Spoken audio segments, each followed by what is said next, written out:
ಎಲ್ಲರಿಗೂ ನಮಸ್ಕಾರ. Welcome back to my channel. ನಾನು ರೇಣುಕಾ. ಇವತ್ತು ಗಟ್ಟಿ ಅವಲಕ್ಕಿಯಿಂದ ಕರಿದ ಅವಲಕ್ಕಿ ಚೂಡ ಹೇಗೆ ಮಾಡೋದು ಅಂತ ನೋಡೋಣ. ಮೊದಲಿಗೆ ಇಲ್ಲಿ ಒಂದು ಬಾಣಲಿ ಇಟ್ಕೊಂಡು ಎಣ್ಣೆನ ಕಾಯಕ್ಕೆ ಇಟ್ಕೊಂಡಿದ್ದೀವಿ. ಈಗ ಎಣ್ಣೆ ಕಾದಾದ ನಂತರ ಗಟ್ಟಿ ಅವಲಕ್ಕಿನ ಹಾಕ್ಕೊಳ್ಬೇಕು. ಅವಲಕ್ಕಿ ಹಾಕಿದ ತಕ್ಷಣವೇ ನೋಡಿ 2 ಸೆಕೆಂಡ್ಗೆ ಅವಲಕ್ಕಿ ರೆಡಿಯಾಗಿಬಿಡುತ್ತೆ. ನೋಡಿ, ಎಣ್ಣೆ ಚೆನ್ನಾಗಿ ಕಾಯ್ದಿದ್ರೆ 2 ಸೆಕೆಂಡ್ಗೆ ರೆಡಿಯಾಗಿ ಹೋಗ್ಬಿಡುತ್ತೆ. ಇವಾಗ ಒಂದು ತಟ್ಟೆಗೆ ಎತ್ತಿಟ್ಕೊಳ್ತಾ ಇದ್ದೀವಿ. ಈ ಥರ ಒಂದು ಸಲ ಮಾಡಿ ನೋಡಿ, ಒಂದು ಅರ್ಧ ಗಂಟೆಯಲ್ಲೇ ಬೇಗನೆ ರೆಡಿ ಮಾಡ್ಕೊಂಬಿಡ್ಬೋದು. ಈ ಚಳಿಗಾಲಕ್ಕೆ ಸಂಜೆ ಟೈಮಲ್ಲಿ ಟೀ ಕಾಫಿ ಜೊತೆಗೆ ಕಾಂಬಿನೇಷನ್ ಚೆನ್ನಾಗಿರುತ್ತೆ. ಮಕ್ಕಳಿಗೂ ಇಷ್ಟ ಆಗುತ್ತೆ. ಒಂದು ಸರಿ ಮನೆಯಲ್ಲೇ ಟ್ರೈ ಮಾಡಿ ನೋಡಿ. ಈಗ ಇನ್ನೊಂದು ಸರಿ ಅವಲಕ್ಕಿನ ಹಾಕ್ಕೊಳ್ಬೇಕು. ಒಂದು 10 ಸೆಕೆಂಡ್ ಅಷ್ಟೇ ರೆಡಿಯಾಗಿಬಿಡುತ್ತೆ ನೋಡಿ. ಎಣ್ಣೆ ಚೆನ್ನಾಗಿ ಕಾಯ್ದಿದ್ರೆ ಬೇಗನೆ ರೆಡಿಯಾಗಿ ಹೋಗುತ್ತೆ. ಅಂಗಡಿಯಿಂದ ತರೋ ಬದಲು ಮನೆಯಲ್ಲೇ ಈ ಥರ ಮಾಡ್ಕೊಂಡು ನೋಡಿ. ಹೆಲ್ದಿಯಾಗೂ ಇರುತ್ತೆ, ಬೇಗನೂ ಆಗುತ್ತೆ. ಎಲ್ಲರೂ ಇಷ್ಟಪಟ್ಟು ತಿಂತಾರೆ. ನೋಡಿ, ಇವಾಗ ಎಷ್ಟು ಚೆನ್ನಾಗಿ ಕರಿದ ಅವಲಕ್ಕಿ ರೆಡಿ ಆಯಿತು.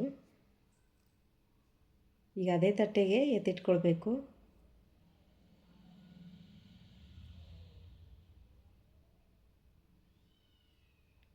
ಇವಾಗ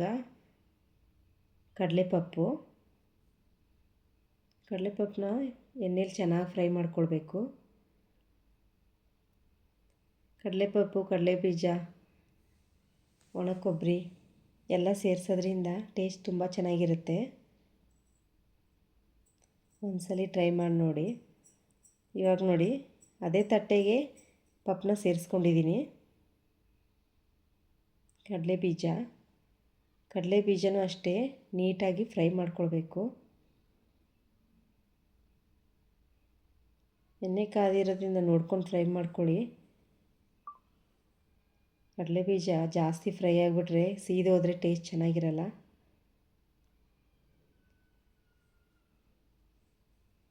ಒಂದ್ಸಲಿ ಟ್ರೈ ಮಾಡಿ. ಇಷ್ಟ ಆದರೆ ಲೈಕ್ ಮಾಡಿ, ಶೇರ್ ಮಾಡಿ, ಸಬ್ಸ್ಕ್ರೈಬ್ ಮಾಡಿ. ನಮ್ಮ ಚಾನಲ್ನ ಸಪೋರ್ಟ್ ಮಾಡಿ. ರೇಣುಕಾಸ್ ಕಿಚನ್ ಆ್ಯಂಡ್ ಮೋರ್ ಚಾನಲ್ನ ಸಬ್ಸ್ಕ್ರೈಬ್ ಮಾಡ್ಕೊಳ್ಳಿ. ನೋಡಿ, ಇವಾಗ ಕಡಲೆಬೀಜ ರೆಡಿ ಆಯಿತು. ಎಲ್ಲನೂ ಅದೇ ತಟ್ಟೆಗೆ ಹಾಕ್ಕೊಳ್ಬೇಕು. ಈಗ ಕೊಬ್ಬರಿ ಉದ್ದುದ್ದಾಗಿ ಕಟ್ ಮಾಡಿ ಇಟ್ಕೊಂಡಿರೋಂಥ ಕೊಬ್ಬರಿನ ಹಾಕ್ಕೊಂಡಿದ್ದೀವಿ. ಎಣ್ಣೆಯಲ್ಲಿ ಚೆನ್ನಾಗಿ ಫ್ರೈ ಆಗಬೇಕು ಕೊಬ್ಬರಿ. ಎಣ್ಣೆಲಿ ಫ್ರೈ ಆಗಿರೋದ್ರಿಂದ ಕೊಬ್ಬರಿ ಟೇಸ್ಟು ತುಂಬ ಚೆನ್ನಾಗಿ ಬರುತ್ತೆ. ನೋಡಿ, ಇವಾಗ ಕೊಬ್ಬರಿ ರೆಡಿ ಆಯಿತು.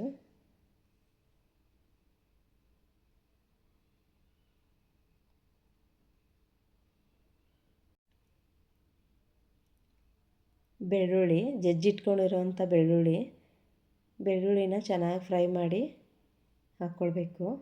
ಬೆಳ್ಳುಳ್ಳಿಯಿಂದನೇ ಇದಕ್ಕೆ ಫ್ಲೇವರ್ ತುಂಬ ಚೆನ್ನಾಗಿ ಬರುತ್ತೆ. ಸ್ವಲ್ಪ ಜಾಸ್ತಿ ಬೆಳ್ಳುಳ್ಳಿ ಹಾಕ್ಕೊಂಡ್ರೂ ಪರವಾಗಿಲ್ಲ, ಟೇಸ್ಟ್ ಚೆನ್ನಾಗಿರುತ್ತೆ. ಈಗ ಗೋಡಂಬಿ ಬೇಗನೆ ಫ್ರೈ ಆಗುತ್ತೆ. ನಿಮಗೆ ಬೇಕಂದರೆ ಗೋಡಂಬಿ ಹಾಕ್ಕೊಳ್ಳಿ, ಬೇಡ ಅಂದರೆ ಸ್ಕಿಪ್ ಮಾಡ್ಬೋದು.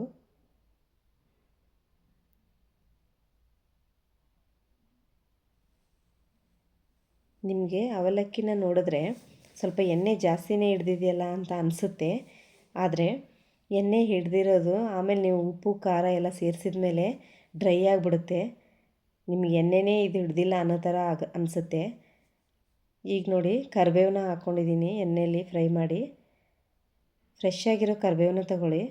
ಕರಿಬೇವು ಜಾಸ್ತಿ ಹಾಕ್ಕೊಂಡ್ರೂ ಪರವಾಗಿಲ್ಲ, ಟೇಸ್ಟ್ ಚೆನ್ನಾಗಿರುತ್ತೆ. ಈಗ ಬಿಸಿ ಇದ್ದಂಗೆ ಮಿಕ್ಸ್ ಮಾಡ್ಕೊಂಬಿಡ್ಬೇಕು. ಅದಕ್ಕೆ ಖಾರದ ಪುಡಿ, ರುಚಿಗೆ ತಕ್ಕಷ್ಟು ಉಪ್ಪು, ಅರಿಶಿಣ ಪುಡಿ, ಈ ಮೂರನ್ನು ಸೇರಿಸಿ ಚೆನ್ನಾಗಿ ಮಿಕ್ಸ್ ಮಾಡ್ಕೊಂಬಿಡಿ. ಬಿಸಿ ಇದ್ದಂಗೆ ನೀವು ಮಿಕ್ಸ್ ಮಾಡ್ಕೊಂಬಿಟ್ರೆ ಅವಲಕ್ಕಿಗೆ ಉಪ್ಪು ಖಾರದ ಪುಡಿ ಎಲ್ಲ ಚೆನ್ನಾಗಿ ಹಿಡ್ಕೊಳ್ಳುತ್ತೆ. ಅದಕ್ಕೆ ನಿಮಗೆ ಕೈಯಲ್ಲಿ ಕಲಸೋಕ್ಕಾಗಿಲ್ಲ ಅಂದರೆ ಸ್ಪೂನಲ್ಲೂ ಕಲಿಸ್ಕೊಳ್ಬೋದು. ಚೆನ್ನಾಗಿ ಮಿಕ್ಸ್ ಮಾಡ್ಕೊಳ್ಳಿ. ಕಡಲೆ ಬೀಜ, ಕಡಲೆಪಪ್ಪು, ಕೊಬ್ಬರಿ ಎಲ್ಲ ಹಾಕಿರೋದ್ರಿಂದ ಟೇಸ್ಟ್ ತುಂಬ ಚೆನ್ನಾಗಿರುತ್ತೆ. ನೋಡಿ ಇವಾಗೆಲ್ಲ ಮಿಕ್ಸ್ ಮಾಡಿದ ಮೇಲೆ ಈ ಥರ ಕಾಣಿಸ್ತಾ ಇದೆ. ಒಂದ್ಸಲ ಟ್ರೈ ಮಾಡಿ ನೋಡಿ, ಖಂಡಿತ ನಿಮಗಿಷ್ಟ ಆಗೇ ಆಗುತ್ತೆ.